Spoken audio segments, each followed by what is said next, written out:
Welcome back to Modern Fat Thinking, where we weigh in on the most outrageous ideas floating around the internet.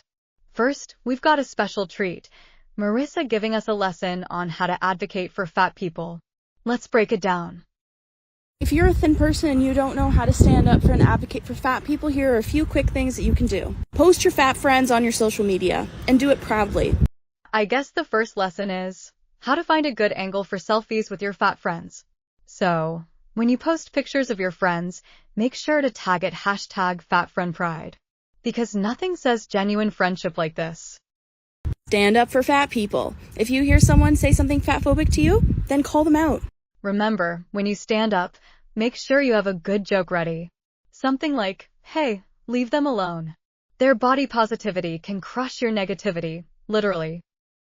And you can support fat people. Did you know that advocating for someone's health and encouraging a balanced lifestyle can be more supportive than just ignoring the potential health risks associated with obesity? Never support unhealthy behavior.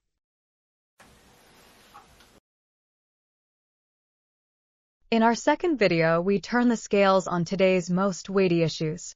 We've got another story from the Fat Activist Files, and it's quite the tale.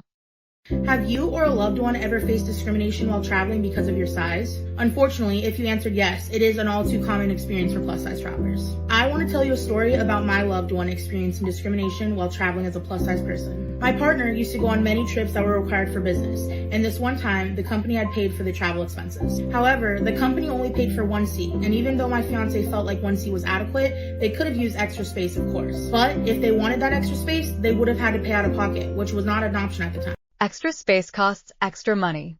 It's called an upgrade. But the real upgrade needed here is a healthier lifestyle. Sadly, this is a common issue for plus-size travelers, especially when traveling for business. However, the story only gets worse from here. The day of the trip, my fiance boarded the plane and got settled into their seat. The passenger, who my fiance found out was the passenger who was supposed to sit next to them, boarded the flight, took one look up and down at my fiance, and gave them a look of disgust and disappointment. Disappointment. Understandable. It's not fair to make others uncomfortable due to your own health issues. Let's not ignore the elephant in the room, pun intended.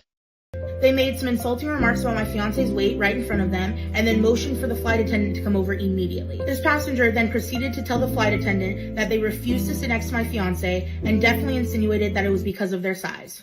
This behavior is unacceptable and hurtful, and something many plus-size passengers have experienced, and my fiance thinks about this moment to this day. It's hurtful, sure. But what's more hurtful is not addressing the health risks associated with obesity, which leads to these situations. This kind of discrimination happens far too often to plus-size travelers, and that's why I've decided to take action. I started a petition demanding that the FAA protect plus-size travelers to ensure that we're never subjected to this kind of treatment ever again. If you want to join me in making a difference, please sign my petition. You can find the link in my bio or right here on the screen. Together, we can create change and make traveling a better experience for everyone, regardless of their size or abilities. Yes, let's create change by addressing obesity and promoting healthier living. For more accessible travel information, plus-size travel tips, and advocacy, make sure to hit that follow button right now. How about hitting the gym instead of the follow button? Advocacy is great, but health is greater. This is very tragic and just not right. I really wonder if there's any solution to this issue. Yeah. Called stop overeating. Yes, diet. Yes, the gym. I see what you did there. You ain't plus size. You're mega size.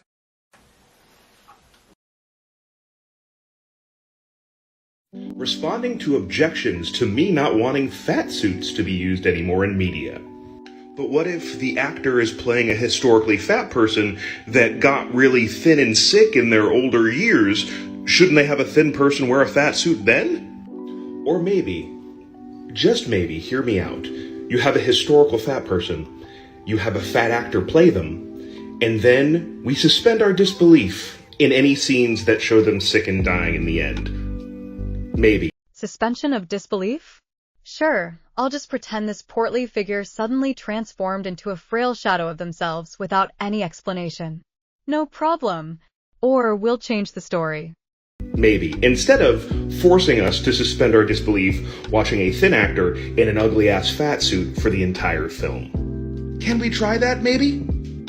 Sure, let's give it a shot. But while we're at it, let's also make sure every villain in a movie is played by a real-life criminal for authenticity. And all superhero movies? Only cast actual superheroes. CGI is plenty good enough these days. We don't need fat suits anymore.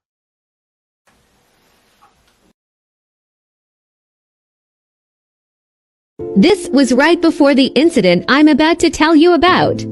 On the first leg of the trip, the wheelchair assistants completely failed us. Did they just not provide you complimentary snacks? I was left struggling to be okay. There is a video about the incident on my page. That experience was already stressful and humiliating enough. So by the time it was time to fly home, I decided to have my fiance push me in the wheelchair to avoid any more mishaps. Picture this, me, a plus-size woman in a wheelchair, pushing my suitcase with one hand while my fiance did their best to steer. It wasn't the easiest setup, but we were managing. As we were making our way through the terminal, we walked by a group of flight attendants.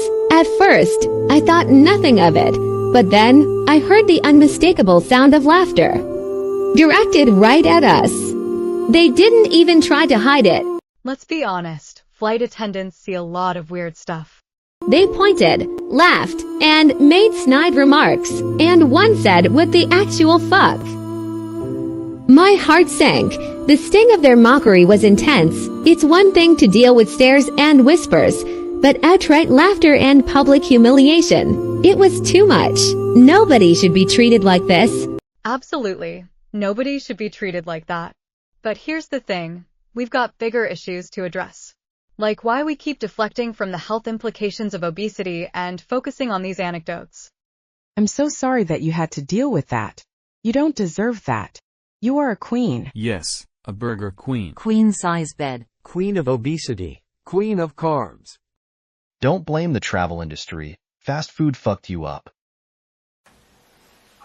My ordeal at SeaTac Airport will shock you. This experience I'm about to share with you is yet another example of why employee sensitivity training, a demand outlined in the plus-size travel petition, is desperately needed. I'm a plus-size wheelchair user, and on a recent flight to the SeaTac Airport, I requested wheelchair assistance, as I always do. When it came time for me to deplane, I saw the employee who would be assisting me with my wheelchair waiting for me in the entry of the jet bridge. As I approached her and she realized she'd be assisting me and not one of the smaller passengers, she started to walk away with the wheelchair while making comments about my size. Even when I told her I really needed the chair and needed her to let me sit down in it, she blatantly ignored me and kept walking. I was then forced to walk up one of the longest jet bridges I've encountered, and she didn't stop. By the time she let me reach the wheelchair and sit down, my lips were white. My oxygen levels had dropped and I almost fainted. I bet she didn't even have the strength to push you. This was my first time flying without oxygen. This woman just assumed I could walk and would rather me do that, instead of her having to push someone my size up the jet bridge. All the other attendants wheeled their passengers up the jet bridge, but my needs were disregarded. This is discrimination. Nobody should be treated this way. Share your story at change.org/size travel. Imagine a world where you don't have to work since the society feeds you. There are no consequences and you can do whatever you want. People adore you. You just wish something, and people around you rush to make it a reality. There are sponsors all around supporting your life choices and agenda. But what if all this comes with the price of health? Many companies have a weight limit you can push or carry which she looks to exceed. You people expect an airline employee push a 600-pound woman? How is that safe for the employee? Not injuring yourself because she can't stop eating. So she needs help. The employee doesn't want to injure herself. What do you suggest happens? Because pushing 500 pounds up a long jet bridge is impossible for most people. There isn't a person that can physically help her. But she didn't tell us what was said. If the lady said, "I'm sorry, I can't help you, you are too heavy for me to push," do you realize she'd categorize this the same? Why didn't she say what was said? I mean, if people did this through her life, maybe she wouldn't be in this problem. Or the chair might not have even been able to carry someone at that weight. Thank God you survived. What is your plan if there's an emergency evacuation? The only emergency is that the plane can't take off. Her species are natural swimmers. She has her own life jacket. First, I don't think tall people should have to pay extra for seats that accommodate them either. There's a difference between paying for extra legroom solely for comfort and needing it to be safe, and fly with dignity.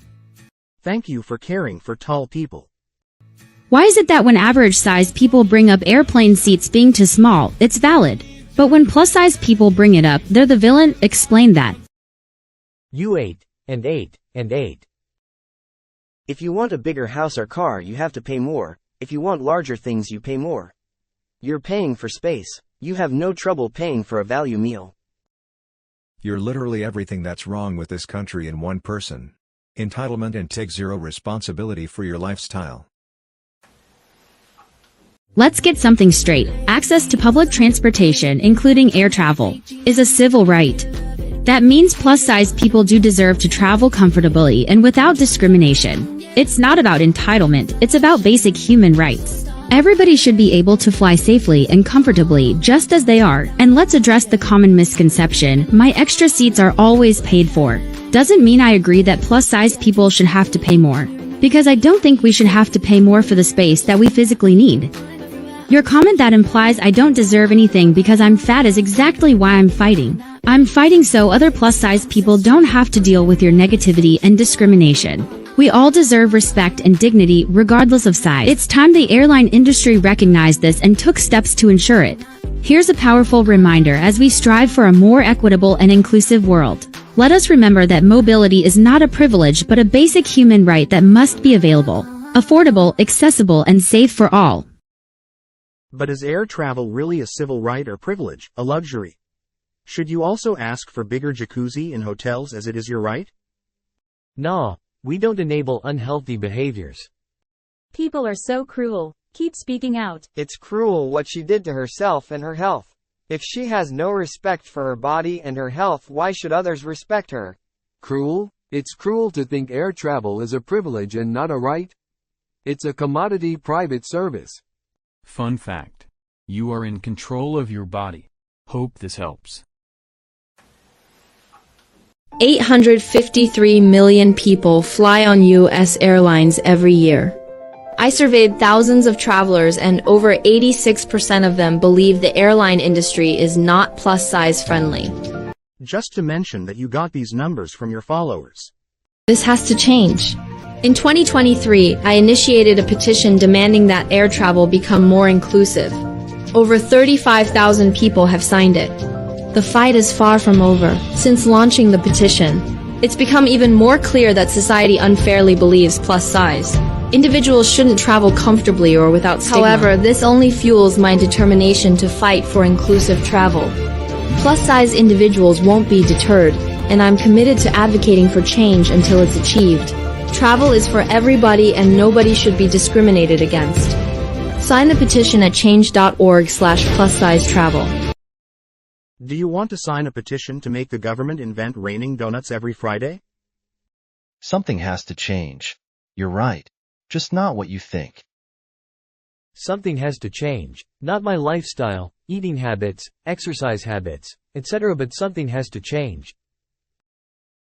What if they become plus-size friendly, but I become super plus-size? Where do we draw a line? Plus-sizeception. Next they're gonna demand that the snack cart comes around 6 times on a 2-hour flight. And be asking for a Diet Coke. Alright folks, welcome back to another episode of Modern Fat Thinking, where we tackle the heavy issues with a light touch. First, we're looking at a video where a fat activist is raising an important concern about rideshare services and seatbelt extenders. Let's dive right in, shall we? Every time I use a rideshare, I'm forced to ride without a seatbelt because there are no seatbelt extenders. Okay, first off, safety is no joke and seatbelts save lives. But let's take a step back here. When did we decide that instead of advocating for personal health, we demand that Uber start handing out seatbelt extenders like party favors? It's time to make it mandatory for rideshares to provide seatbelt extenders. Read the caption for more. Isn't it a little ironic to demand more accommodations instead of addressing the root issue? My house is on fire, but let's just install more smoke detectors. Do you have to pay extra for the extra gas that he uses? Oh, bro, she's just trolling us at this point.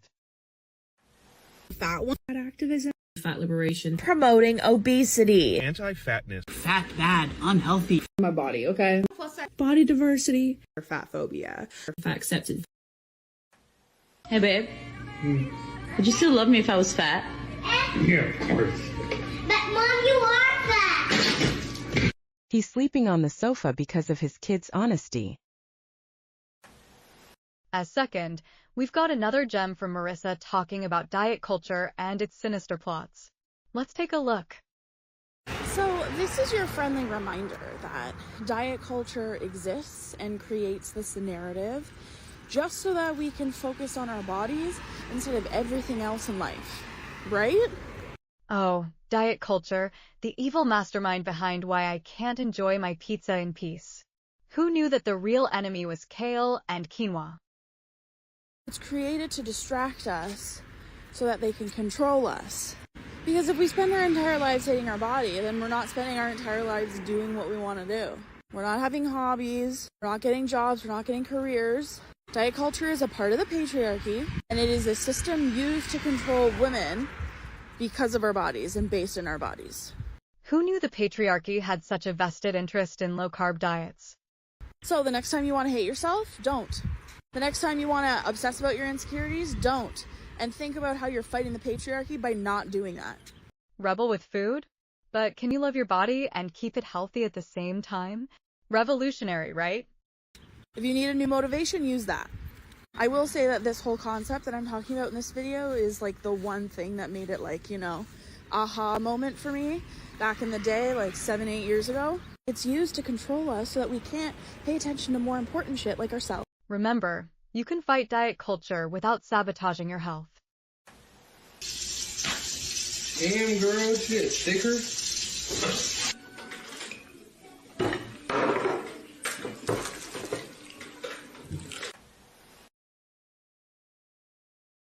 Hi, can I get a belt extender? Yes. So where are you sitting? 3D. Okay, we'll grab it for you because they're just a little bit further back. No worries, no worries. Thank you. Yeah, no problem. It's your girl Samara. Flight attendants, prepare the doors for departure and cross-check.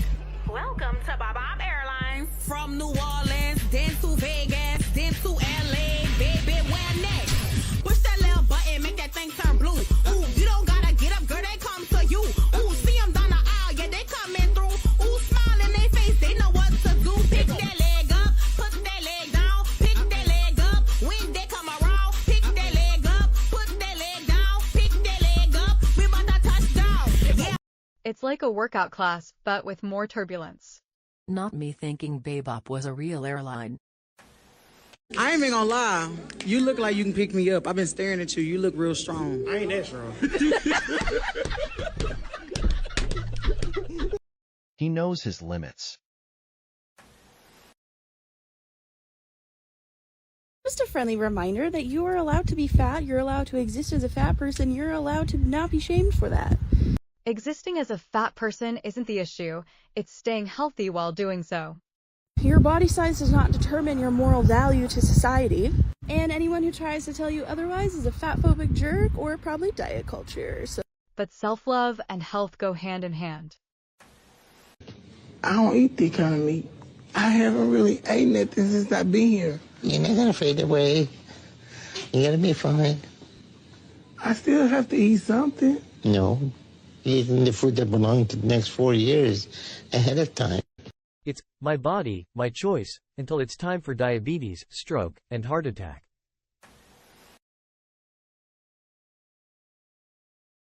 I'm not going to say that Star Wars is particularly fat-phobic, but I am going to say that the only fat X-Wing pilot was named Porkins. And according to the books, his nickname was Piggy. Focusing on one character from a franchise as vast as Star Wars might be stretching it a bit. What about Jabba the Hutt? A galaxy far, far away should be big enough for everyone. Yeah, the 70s. Inclusion that comes off as an insult cancels itself out as progress. Trying to open my horizons to vegetables because I'm a pretty picky eater. You're not a picky eater if you're 600 pounds. Was watching this with my 13-year-old son and he said, yeah, she's a picky eater. She picks what she wants and she eats it. I can't use most airplane lavatories, and neither can many other plus-size individuals, as well as those who are differently abled. It's inhumane that the travel industry doesn't prioritize making travel accessible and comfortable for everybody. Calling it inhumane might be a bit of a stretch. It's inhumane what you've done to your body. You have 2 years of life left and this is how you spend it. I think my problem is I'm holding a lot of fluid. I can't hardly pee. Really? I mean, I don't know what, I mean, you... What do you mean you don't know? And you think that you're not eating and you're getting... I don't want to get malnourished either. Do you look like you're malnourished? 500 pounds of fluid?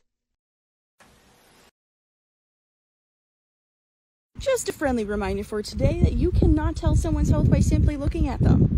And if you think that you can, that means you are fatphobic. If you still assume that every thin person is healthy and every fat person is unhealthy, that is an outdated look on health. Please educate yourself and unlearn your fat phobia. Let's be real. While not every thin person is healthy and not every fat person is unhealthy, there's a reason doctors use weight as one indicator of health. It's about probabilities and risk factors. Promoting the idea that weight doesn't matter at all can be just as harmful as fat shaming.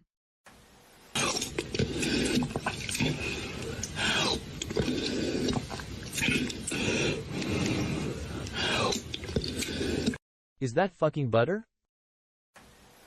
For the millionth fucking time, existing as a fat person is not promoting obesity. Loving your body and being confident about your body is also not promoting obesity. So fuck off, bitch. Promoting self-confidence? Absolutely. Ignoring health risks associated with obesity? Not so much.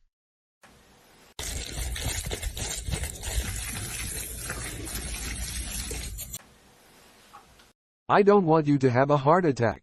I am so sorry that I am the one that has to teach you this, but guess what? Did you know that people who are not fat can also have heart attacks? Well, breaking news, folks. Apparently, thin people aren't immortal. Next thing you know, she'll tell us the sky is blue. It's true that people of all sizes can have heart attacks. However, the risk factors for heart disease are significantly higher in individuals with obesity. The American Heart Association highlights that obesity is a major risk factor for cardiovascular diseases. Did you know that skinny people and thin people can also have heart attacks? If you didn't know that, then you should probably go to a better school. Yes, but obese people are more likely to. And the argument is not about skinny or thin people, but about you. Did you know that dogs can also have heart attacks? How is that relevant? School. Newsflash, if you didn't want me to have a heart attack, then you wouldn't be commenting and stressing me out by your unwanted health advice. If you actually cared about me having a heart attack or not, guess what? You wouldn't be bothering me. You would be leaving me alone. Right, because it's the comments that are clogging the arteries, not the triple cheeseburger. And if ignoring problems solved them, my laundry basket would be empty right now. But I don't believe this. I just believe you're fat phobic and you just think that every fat person is like moments away from dying. But guess what? Everyone is moments away from dying. How is that fat phobic? It's just his thinking. His thoughts are fat phobic? And it's not about fat phobia, but about health statistics. Literally anyone can die from a fucking heart attack, not just fat people. So leave fat people alone and stop causing us harm. Yes, everyone can have a heart attack, but why play Russian roulette with your health? While it's true that heart attacks can happen to anyone, the likelihood is higher in individuals with certain risk factors, including obesity. This fat phobia is a problem for skinny and average-sized people too, because things get missed because even docs assume standard size means automatically healthy and obviously vice versa. Intervention and advice from loved ones or even strangers can sometimes be well-intentioned. According to a study published in the Journal of Health Communication, social support can play a significant role in motivating positive health behavior changes. Things that would make me act up on a flight as a normal-sized passenger. Your body spilling over into my seat because you're too big for your own seat. Well, it's quite simple. If you're bothered by the idea of someone spilling into your seat, then you should be all in for the plus-size travel petition. Sure. If we're handing out free seats, can I get a free upgrade to first class because I'm tall and need more legroom? While the idea of accommodating everyone comfortably is commendable, airlines operate on tight budgets and slim profit margins. According to Airlines for America, additional costs for free seats would likely be passed on to all passengers, increasing ticket prices for everyone. The changes proposed would solve the very issue you're trying to use as an example, but instead your anti-fatness is showing with your ignorant comments. It's not anti-fatness, it's just not wanting to play a real-life game of Tetris with our bodies in tiny airplane seats. It's about time that all of society realized that supporting inclusivity benefits everybody, including yourself. Inclusivity is great, but let's not forget that my inclusion also means I need enough space to not feel like I'm in a sardine can. Time to drop the ignorance and hop on board the inclusivity train. All aboard the inclusivity train. Next stop, the reality check station. This is a joke. She's just trolling for views. Guys, be nice to her. She clearly has a lot on her plate. Keep up this attitude and before too long you will be one of the fatties saying that you deserve an extra seat on an airplane for free. This is really funny because people will say this and act like the audacity is to want a second seat for free. But when they have to sit next to that person and there is no second seat, they will freak the F out. The concern isn't about not wanting people to have space. It's about the practicality and fairness of providing free extra seats. And so it's like, oh, what do you want? Oh, you just don't think that people deserve access to travel or to these spaces. You just want people to be punished. And that's at the core of everything. Yes, because my ultimate goal in life is to punish people by making them pay for the seats they use. Villainous, I know. Access to travel is important, but it needs to be fair and economically feasible. Charging for extra space is standard practice, not a punishment. Honestly, we all deserve 2 airplane seats because those airplane seats are absolutely inhumane. By that logic, I deserve a personal butler and a foot massage every flight. Like, even just tall people have literal pain and cramping after sitting in an airplane seat. It's fucking awkward to be literally rubbing shoulders with a stranger. Nobody wants that. Everybody wants more room in an airplane, which is why you get upset if a fat person sits next to you. It's understandable. Exactly. Because nothing says, relaxing flight, like playing a game of Twister with a stranger.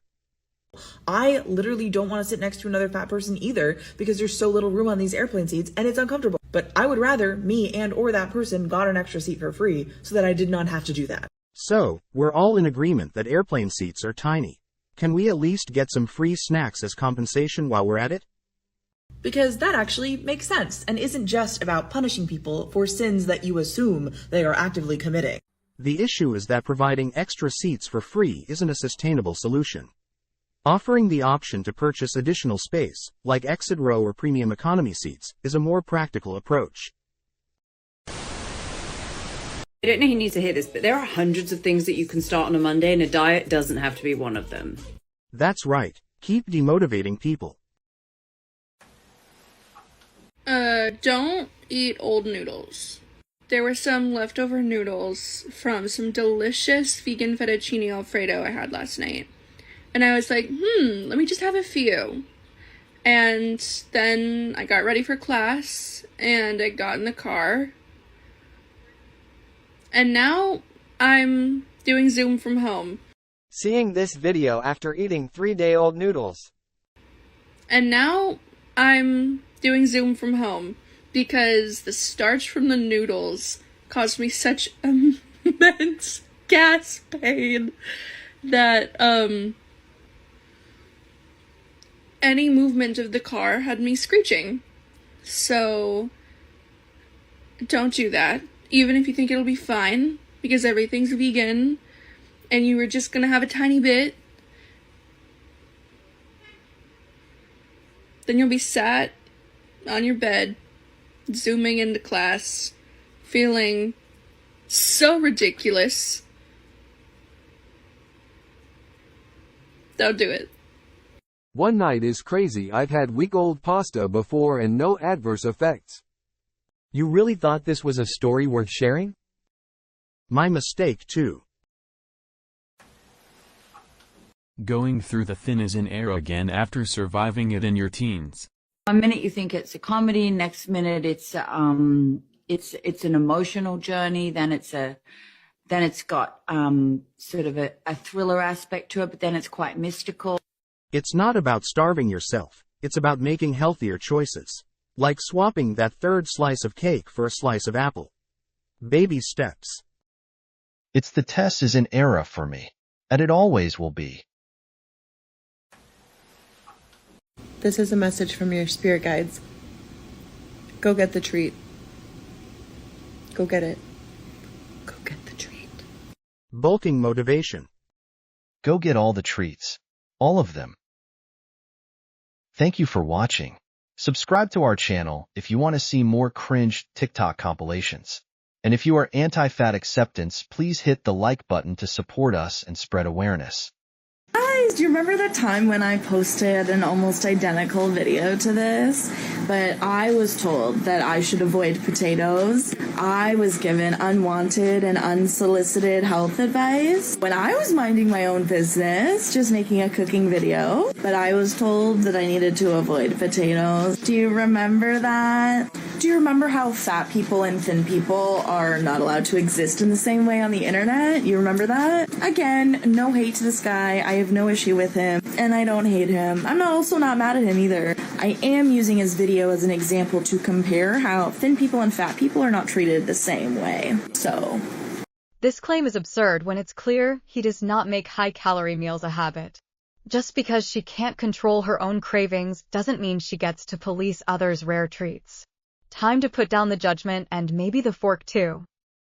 How can I avoid potatoes when I'm 1? Throughout this video, we will throw some practical tips how to overcome hunger. We need to talk about these two images and why they're used in elementary school classrooms and why it is fucked up and causes eating disorder and body dysmorphia. Let's get into it. Growing up, I looked like this. I was a big bitch, still am. I'm Armenian. We got big hips, we got big asses, and most importantly, we got some tummy. I was young and I looked like this and I was bullied. I still get made fun of for my fucking body. I don't give a shit. But the problem is, growing up as a child, if I ate any of these unhealthy foods and I was still a little heavy, my fault. You're fat, you're stupid. Look at you fucking eating like that. Do you want to get diabetes? But we see a skinnier person, let's say they're having a burger and it's a personality trait. Oh my God, it's funny. Like, look, they're so skinny. They have such a high metabolism. Wish I was them. No. Health is not determined by what you see on the outside. You can be looking like this guy and you can be healthier than what this guy is. This is not okay to teach children that what you look like determines what you are in the Similar to previous one. The quality of food matters in terms of health, but the quantity for weight. Of course, chubby person can be healthier than a thin one, but does that make fat people healthy? You were telling me a person that only eats McDonald's is healthier than a person that eats veggies. Just go to the gym. Geez. Sometimes what you think is hunger is actually just thirst. So, drink a glass of water before you reach for a snack. Well, I want you to try this because it's a green vegetable. Every time I've tried to cook her a little something extra, she just refuses. Just try a little taste.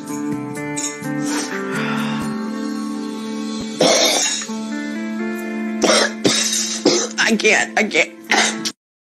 First time she's refused to eat. I bet that fork gets real steady when you put some cake in front of her. Try hiding it in a double cheeseburger with bacon. Protein-rich foods can help you feel fuller for longer. Include foods like eggs, meat, tofu, or legumes in your meals. Let's say that fat person you're commenting on does have a binge eating disorder. Let's say they do overeat. Do you think your comment is going to help them out? Do you think it's going to be really helpful in their recovery? Do you think you're telling them something they haven't already heard? What kind of audacity does that take? But yet you're judging someone who you think may not have Tourette's. Good job. The comment may not have any influence on them since anyhow they are gonna overeat, but it may have positive meaning and spark inspiration and motivation in others. Last time that I did walk, I took a screenshot. This is a screenshot. As you can tell, some photos down there. I walked for 3 minutes and 20 seconds. It was outside, a little bit of hill. So I'm very proud of myself for that. That makes me really just excited. I don't know. I remember a few months ago when I can only do 1 minute and 16 seconds. This video is longer than her walk. Don't forget fiber. Fiber slows down digestion and keeps you feeling satisfied. Load up on vegetables, fruits, whole grains, and beans. We talk about thin privilege, and this is a really good example. So I am making my breakfast, and I have a piece of pizza from Domino's left that I didn't finish last night, and it sounded really good, so I'm eating it. Because I exist in a smaller body, you're probably like, wow, good for her. Like, she has food freedom, she doesn't restrict herself, she doesn't say pizza's only dinner food, things like that. But now I want you to think, if I was in a bigger body, would you still be thinking the same things? Would you still say, good for her? Or would you say, are you sure you want to eat that? Something to think about. As previous ones, a classic case of cherry-picking to push a fat acceptance narrative. The speaker wants to blur the lines between occasional indulgence and unhealthy habits. Just because someone in a smaller body eats a leftover piece of pizza for breakfast doesn't mean they're celebrating food freedom. It's likely just an occasional choice. On the other hand, pretending that consistently making unhealthy food choices has no consequences, regardless of body size, is disingenuous. The reality is that there's a difference between celebrating moderation and ignoring the health implications of regular poor dietary habits. It's not about shaming anyone. It's about being honest about the long-term effects of those choices. Sometimes, we eat out of boredom or stress. So find a distraction. Keeping your mind occupied can help you determine if you're actually hungry or just looking for something to do. Comment on your body don't actually care about your health, or they wouldn't say shit like that. If you've ever had the misfortune of being on the receiving end of a, I'm just concerned about your health, you know how uncomfortable that made you.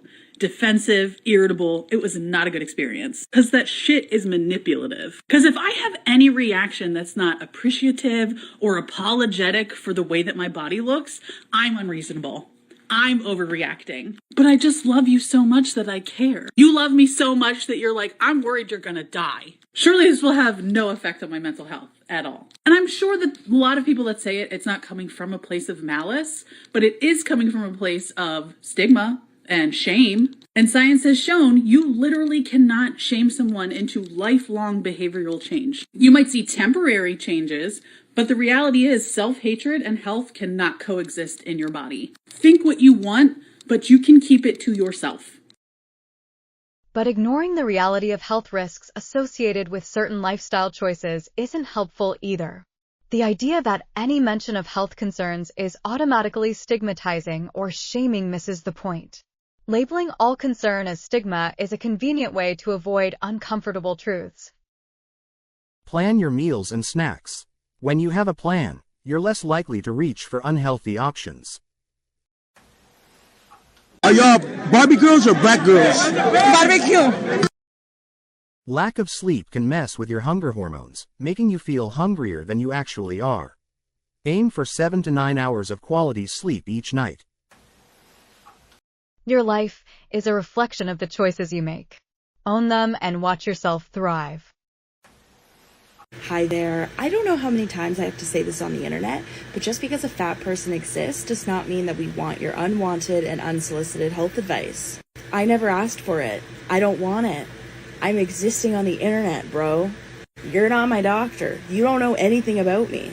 Your comment makes it seem like you believe that every single fat person dies because they're fat, and that every single fat person has health issues because they are fat. Guess what, buddy? That's not accurate. That's not the truth. You are uneducated, and you are harassing fat people online with unwanted health advice. Did you know that I'm fat? I'm aware of it. I have a doctor. I go to my doctor. We talk about it. You don't need to do that because you're a stranger on the internet who is not qualified and who doesn't know me.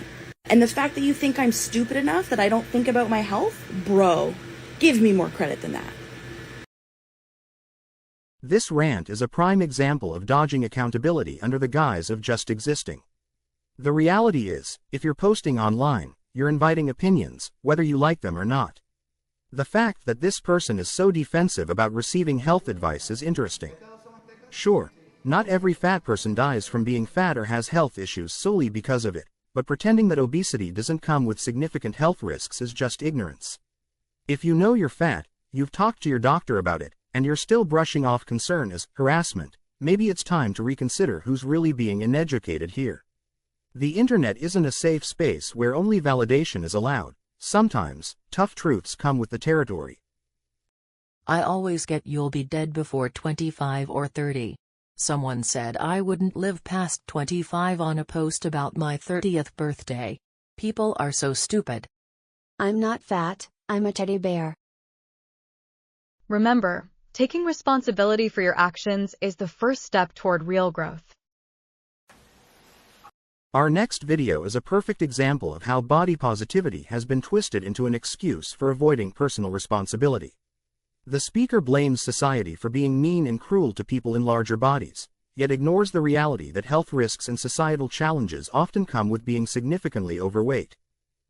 This is where body positivity went wrong. It said Delulu is the Salulu, essentially. By making body image a matter of confidence and self-love, and completely ignoring the fact that we are incredibly mean and cruel to people in larger bodies, and that does affect people, and instead putting it on the backs of those people to love themselves enough so that it no longer affects them, what people think of them. Meanwhile, what people think of them impacts their access to medical care, whether they are considered in design of spaces, whether they are considered in clothing design, whether they have any clothes made for them at all, etc., etc., etc. And let's not even forget the mere and simple social consequences of being in a category that's deemed undesirable and disgusting, and even in some cases contagious. So what we pose as the individual solution to this systemic problem was to just love yourself enough that none of that matters anymore, because all you need is you, because you're a bootstrapped capitalist individualist girl boss and you just need to work harder to overcome.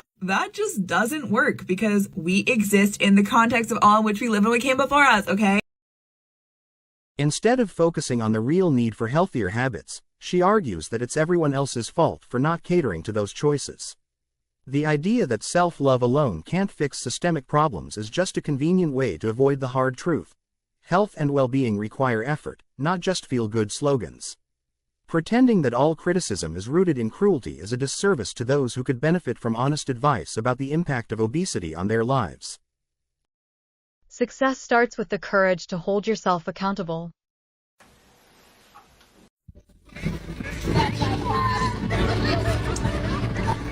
I can't chug bacon grease right now because I'm at a festival having fun living my life, but have fun in the basement.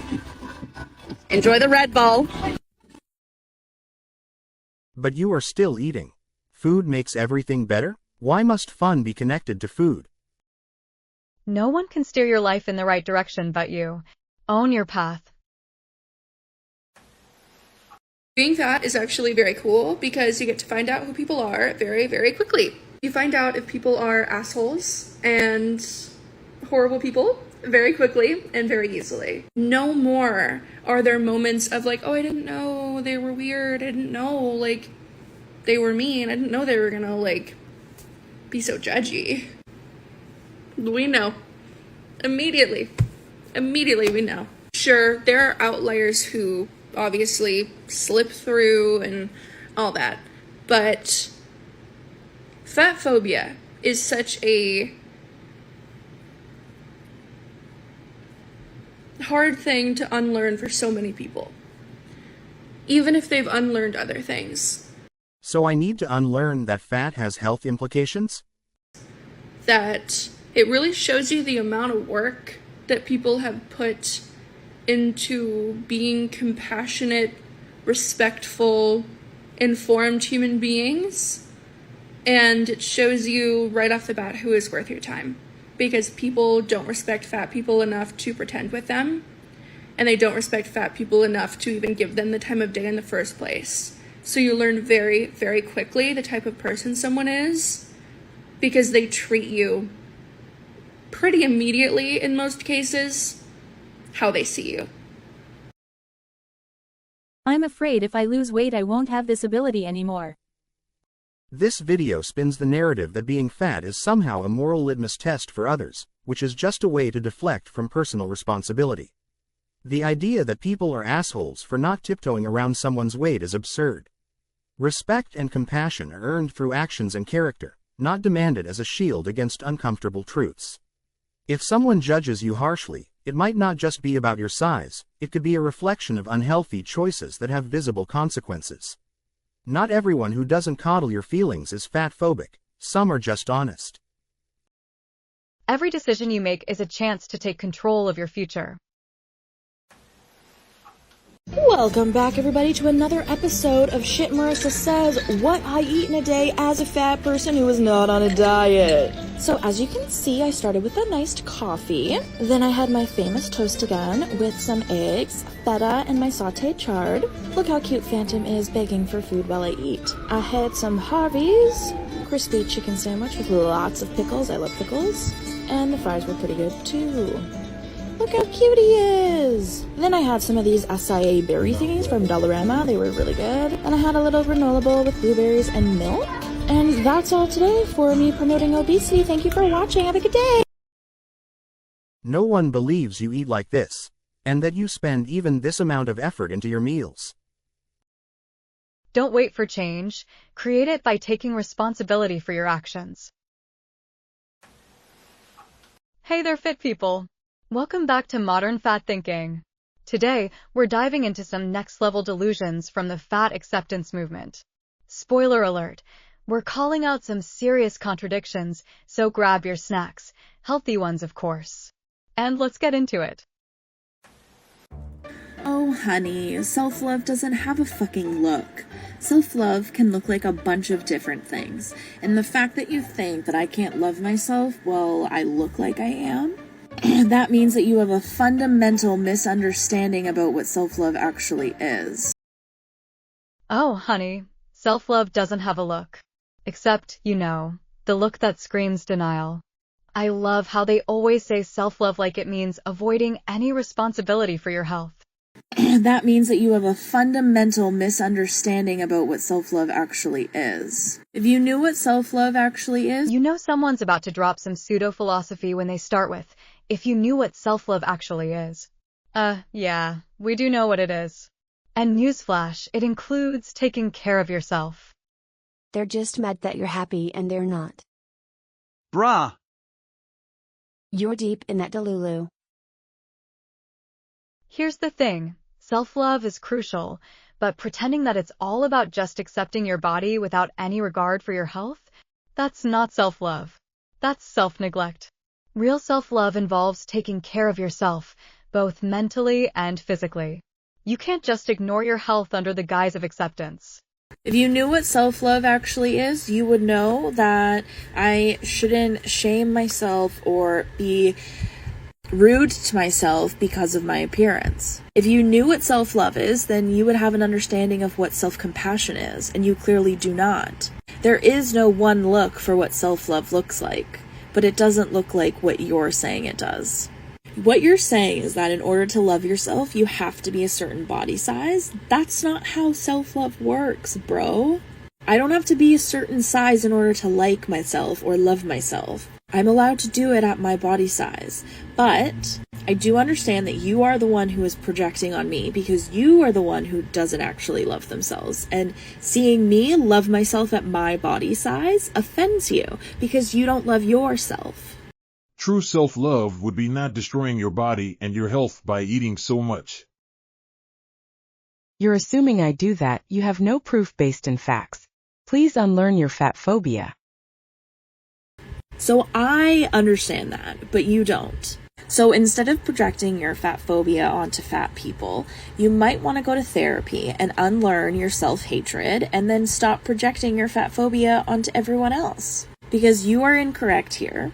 There is no delusion, and the only thing that is delusion is how much I love myself. And because you have no concept of loving yourself, it looks like delusion. Because you have a fundamental misunderstanding of what self-love is. So thank you so much for coming to my TED Talk, and thank you everyone for watching this episode of Shit Marissa Says. Have a great night, and please do not come again.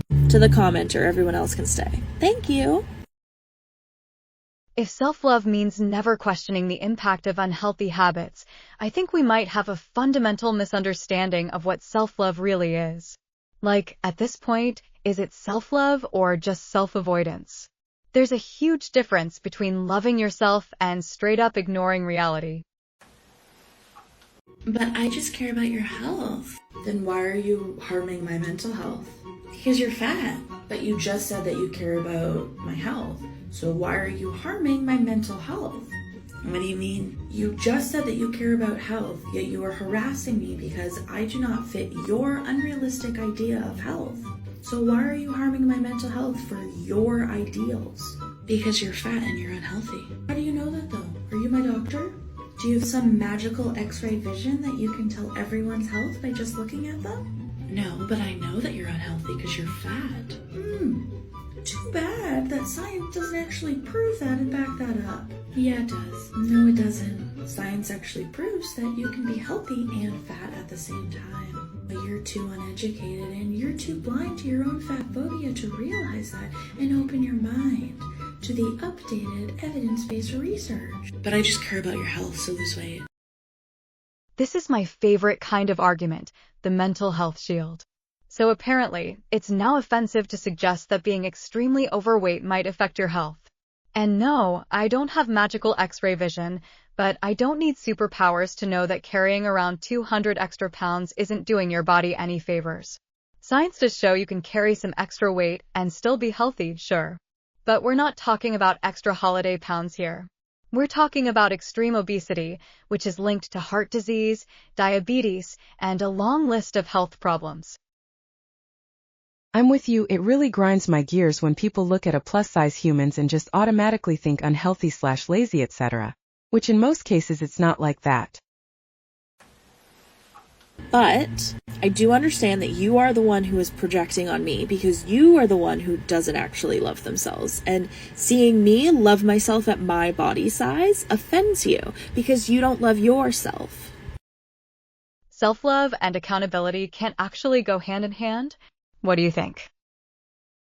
Until next time, stay smart, stay healthy, and remember, real self-love means not ignoring reality. Today, we start with a powerful TikTok video where someone shares their journey of reaching nearly 600 pounds due to food addiction and what it took to reach their rock bottom.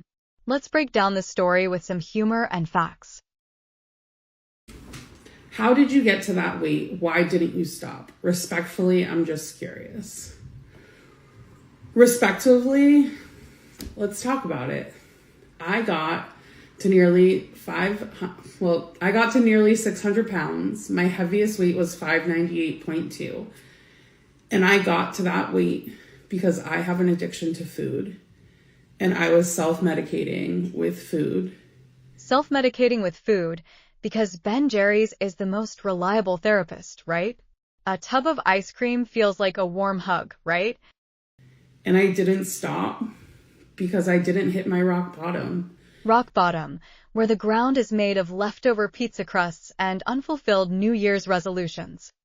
Many things took place in my life, and I've talked about many different chapters and events and circumstances where a lot of people are getting flustered that they don't understand how that wasn't enough. Like reading a mystery novel where the plot twists just keep you guessing. And everyone's rock bottom is different. Needing to buy aids so I can bathe and wipe my ass wasn't rock bottom for me. When your shopping list includes toilet aids, you know things have gone off the rails. But hey, rock bottom is a personal journey. My kids coming up to me and watching me heavily breathe while just sitting down and telling me to take a deep breath and asking if I'm okay wasn't enough for me. That's just selfish. When your kids are your personal breath monitors, it's a sign that things need to change, unless they're just really interested in becoming doctors. Going to a local park for a friend's birthday party and not being able to walk from where I parked the car to the party inside the park with my kids, having to stop halfway and having another mom come get my kids and walk them the rest of the way to the party so then I could join them when I was ready, was not my rock bottom. So irresponsible. Since anyone knows that mobility issues are a common consequence of severe obesity. Outgrowing my vehicle was not my rock bottom.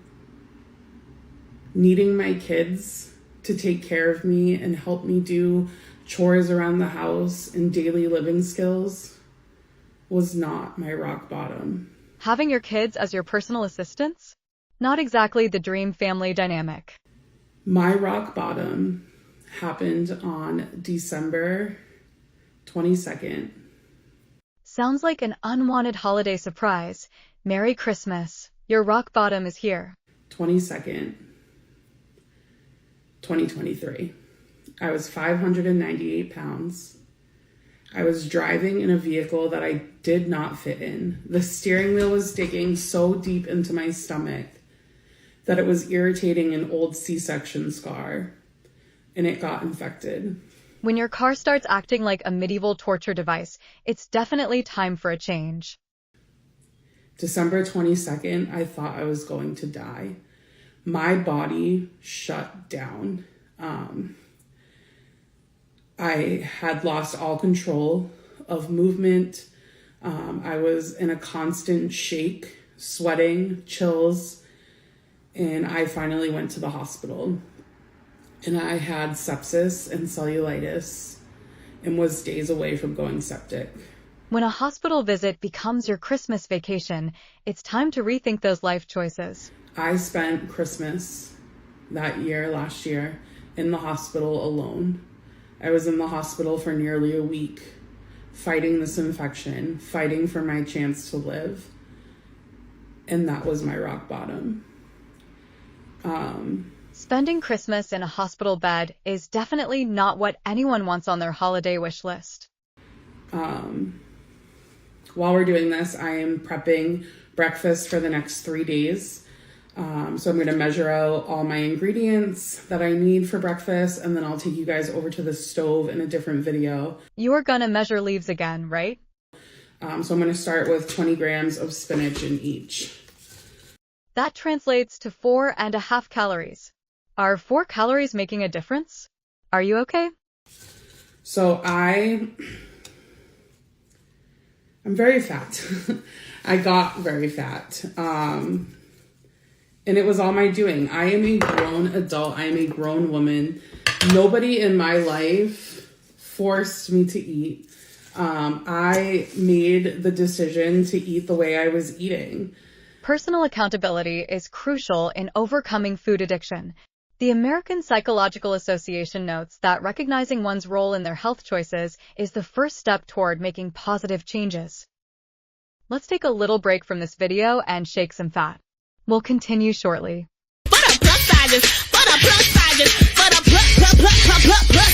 They said big bag bitch get to the bag. They said big bag bitch you want a snack. Well this big bag bitch she got the stack. So put big bag bitch clothes on the rack. Ooh on the macaroni. Move and shake it for me. Ooh we shaking and quaking. The brands are phony. Ooh the brands are phony. Ooh they need a Tony. They need a Emmy, Oscar, Grammy cause the shit's baloney. Let's get back to the video. Did I have support? Did I have encouragement to eat the way I was eating? I did. My addiction, my food addiction, brought me to a community where gorging yourself, overstuffing yourself, feeding yourself until uncomfortability was encouraged. Yes, the support group from hell, where the only requirement is to bring a bigger fork. These people in this community wanted me to get immobile, and I felt accepted and loved and wanted, so I was willing to do that, and I began actively gaining. When acceptance means needing a forklift to get around, it's time to find a new community. I got to 598 pounds because I wanted to. I wanted to be the biggest woman, the most pretty, attractive, fat girl that you've ever done see. Aiming to be a Guinness World Record isn't always the best life goal, especially if it involves breaking scales. And how is fat beautiful? Wanting to be the most attractive fat girl is like aiming for the gold medal in a competition no one should enter. And I actively was gaining weight. I gained 100 pounds in 2023. And that was my priority. My priority was getting, I forgot to tear after that one. I'm sorry, I'm all over the place. I knew where I was headed and I wanted to be there. I was eating fast food multiple times a day, multiple fast food places, the same meal. I was eating out a lot, Grubhub, DoorDash, Uber Eats. Fast food 3 times a day? You were living the dream, or maybe more like a nightmare in disguise. And all of it was being paid for by people in that community that were encouraging me to gain weight. And so like that gets a lot of people questioning, like, how did you afford to eat the way you were eating and get yourself to nearly 600 pounds? Well, when your food budget rivals a small country's GDP, questions are bound to arise. I had people that wanted me to be immobile more than anything and would empty their bank accounts to get me there. There are sick people in this world, yes. But if my viewers are nothing but self-accountable realists, I would delete my channel. And I was dying. I was slowly dying. I could not walk from my car into my house without having to sit down. I live on a 2-floor apartment. My bedroom and bathroom are both upstairs. And I can't tell you how many times I have walked up those stairs and either go straight to the bathroom to sit down on the toilet or straight into my bedroom to sit down on my bed and panic because I thought in that moment I was going to die. When climbing stairs feels like scaling Mount Everest. And it happened on a regular basis. I couldn't catch my breath and it was only getting worse. And that wasn't enough. I remember I would climb up the stairs, go right into the bathroom to sit down, and like I would have to take off clothing because it would feel too close to my neck. I have some dresses that have like a higher neckline and I'd have to like rip them off my body because I couldn't breathe and I didn't want anything like around my throat or my neck. And I was in a constant panic 24/7 that my breath would be my last and final one. And that wasn't enough. So your clothes are suffocating you more than your life choices. Got it. I knew the reality that my kids would have to bury me someday, sooner than later, at 6 and 9 years old. And that wasn't enough to stop. Selfish. So selfish. And what should they write on your tombstone? Death by donuts? I'm grateful that I finally hit rock bottom. I am grateful that I have the supports in my life to help me reach my goals now. Sometimes rock bottom is the solid foundation you need to build a healthier you, literally rock solid motivation. The people that were once encouraging me to be immobile, I'm no longer in that community. I have removed myself completely. I have even gone so far as to changing my phone number, so I can no longer get in contact by these people. Because even after I left the community, people were still cash apping me and PayPaling me with messages to use it for food. And they hope I'm still being a feedie. They hope I'm doing well. They hope I'm still eating. Continued negative influence from past associations can hinder progress. But leaving that community was the best thing that I've done in this journey so far. And the people that I have in my life, here on the internet, in my real life, at work, family, friends, I'm doing this. I am down over 60 pounds from my heaviest weight. Keep it up. But don't create another eating disorder by measuring leaves. 2 weeks from tomorrow, I start pre-op for my weight loss surgery, which is happening on April 22nd. Countdown to transformation. It's like preparing for the Oscars, but the red carpet is a hospital hallway. I know I've been distracted, so I'm gonna do 58 grams of onions in each one, 58 grams of peppers in each one. I'm going to do 117 grams of cottage cheese in each one. 58 and 117? Where are these numbers from? From a chaotic food addiction to a perfectly measured meal? And then 3 ounces of this pre-cooked chicken in each one. And then I'll bring it over to the stove. I will add 2 eggs, a serving of egg whites, cook it all up, put them each in their container, let them cool down, throw them in the fridge, and then I'll have breakfast for the next 3 days. So I'm gonna do this, and I will catch you guys at the stove in a next video. To wrap things up, this candid story highlights the severe consequences of food addiction and the journey to finding one's rock bottom. Recognizing these personal struggles is essential for making positive changes and striving for a healthier life. It's never too late to turn things around. Fat activism, fat liberation, promoting obesity, Anti-fatness. fat bad, unhealthy, My body, okay? body diversity, Or fat phobia. fat accepted. This is your reminder that even if you're built like a Shar-Pei puppy, like me, I want to see you in bikinis this year because you look hot as hell. And I would know that because I make the rules. So. Making your own rules about beauty is like being the queen of your own fabulous kingdom. Crown yourself. I'm built more like an AirPod, but I'll wear it, I guess. Our next video is of Marissa addressing a comment she received, calling it an example of fat phobia. Hi there everyone, I'm going to take a moment for this ignorant person's comment to educate people on what an example of fat phobia is.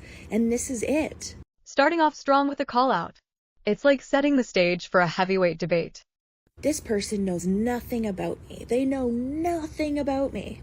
But here they are assuming that they know about me. It's like they have cameras in my fucking house. If someone actually had cameras in your house, they'd probably just see a lot of Netflix and snacks, just like the rest of us. They're assuming that they know exactly what I eat every single day, that I must be overeating because I'm this fat. And guess what? That's an example of fat phobia.